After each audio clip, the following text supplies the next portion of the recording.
Hey, Sarah Dean here with Fit Healthy Moms and supermomworkouts.com. And our question of the day today has to do with eating and weight gain after you have kids. So it's really common to gain weight after you have kids. Some of that is pregnancy weight, maybe that you didn't lose, but then a lot of times moms continue to lose or to continue to gain weight after that. And a lot of that comes from eating off their kids' plates or snacking when their kids snack just because food is around, not necessarily because they're hungry. And so I want you to start thinking about your relationship with food in terms of fueling your body, not just mindlessly feeding your body.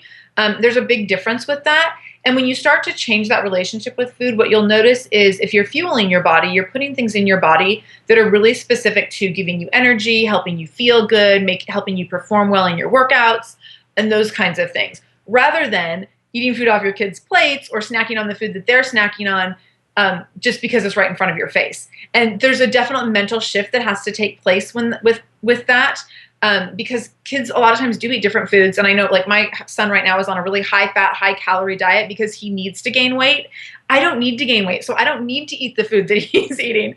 So I have to be really mindful of how am I going to fuel my body every day. And when I sit down and he's eating, if I'm going to eat with him at the same time, I'm eating foods that are going to fuel me, just like he's eating foods that are going to fuel him. And those are different things for us right now. As a family, those things, a lot of times as kids get older, those foods can be the same thing. And that's a whole nother conversation. But initially, when you have children who are younger and they're eating things that you don't need to be eating or some things that you don't need to be eating, then it's really about being aware of what can you eat while they're eating, how can you keep yourself busy maybe with a cup of tea or a cup of coffee so that you're not just kind of stuffing your face mindlessly just because your kids are stuffing their face, because they have a reason to fuel their body very differently than you.